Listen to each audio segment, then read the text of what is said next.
नमस्ते। आखिर वह कौन सा कानून है जिसे लेकर ओवैसी तो ओवैसी अखिलेश यादव भी भारी नाराज हैं। कह सकते हैं कि दोनों आग बबूला हैं। ओवैसी ने कहा है कि यह हिटलर का कानून है और अखिलेश यादव कह रहे हैं कि कोर्ट इस पर संज्ञान ले। आखिर ऐसा योगी ने क्या कर दिया है, हम इसी पर चर्चा करेंगे। बने रहिए मेरे साथ। दरअसल यूपी में कोई नया कानून नहीं बना है, एक आदेश पास किया गया है कि 22 जुलाई से 2 अगस्त तक उत्तर प्रदेश में कांवड़ यात्रा है। दिल्ली के बाद यानी दिल्ली से लेकर हरिद्वार तक 240 किलोमीटर का रूट है। इस रूट में अधिकतर भाग उत्तर प्रदेश से होकर गुजरता है। सरकार ने कहा है कि इस रूट पर यानी 240 किलोमीटर में जो भी होटल होंगे, जो भी ढाबा होगा, जो भी खान पान की दुकान होगी, उस पर दुकान मालिक का नाम साफ साफ अक्षरों में लिखना होगा। यानी आप अजीज भाई हैं तो लिखना पड़ेगा अजीज अंसारी फल वाला। अगर आप अग्रवाल साहब हैं तो लिखना पड़ेगा राधे श्याम अग्रवाल का खान पान। और इस पर अमल भी शुरू कर दिया गया है। इसी बात को लेकर विपक्षी दलों में रोष है। ओवैसी ने ट्वीट करके कहा है कि योगी ने यह जो करवाया है यह हिटलरी कानून है। हिटलर ने भी जर्मनी में ऐसा ही किया था। अखिलेश यादव ने कहा है कि यह अनर्थ है, ऐसा नहीं होना चाहिए और कोर्ट इस मामले में संज्ञान ले। इधर एसएसपी का कहना है, मुजफ्फरनगर के एसएसपी का कहना है कि पहले कंफ्यूजन हो रहा था।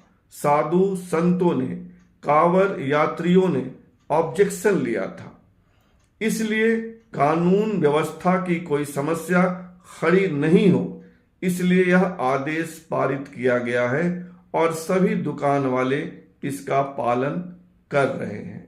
लेकिन एसएसपी की बात से विरोधी पक्ष के नेता संतुष्ट नहीं हैं। सुनिए कि एसएसपी ने क्या कहा है। और पे फलों के ठेले पे एक लिस्ट लगवाई गई है उनके नामों की। किस तरह का ये निर्देश दिया गया है?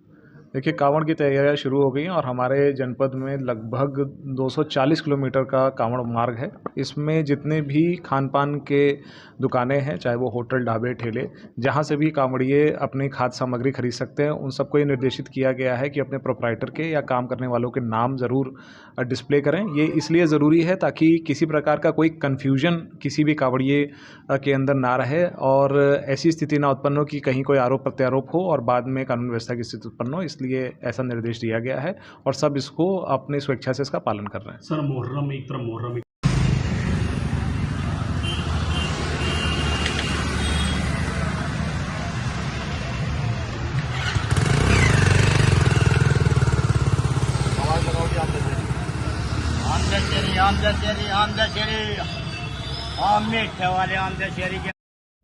आपने एसएसपी को सुन लिया, लेकिन सबसे बड़ा सवाल है कि क्या यह आदेश सही है? क्या किसी त्योहार में, किसी पर्व में दूसरे धर्म के लोगों के हाथ का बना खाना अमान्य है? क्या किसी दूसरे धर्म के लोगों का छुआ हुआ फल ग्रहण करना अमान्य है? ऐसा नहीं है, यह हमारी दिमागी सोच है। लेकिन यह भी सच है कि कांवड़ यात्री इस पर आपत्ति करते रहे हैं।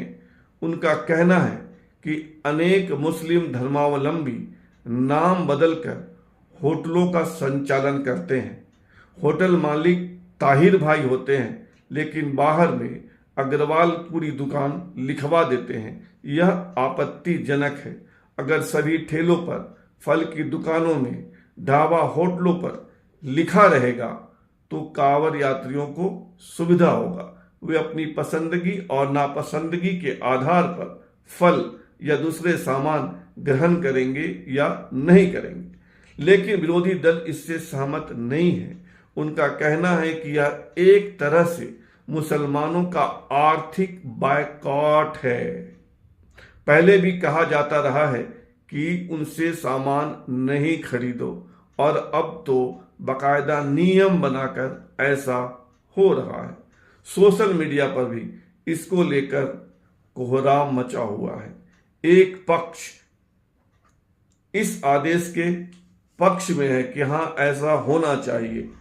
सावन के पवित्र माह में यह छूट होनी चाहिए कि हम कौन सा फल खाएं या क्या ग्रहण करें या नहीं करें। वहीं दूसरी ओर एक पक्ष इसे छुआछूत को बढ़ावा देने वाला कह रहा है।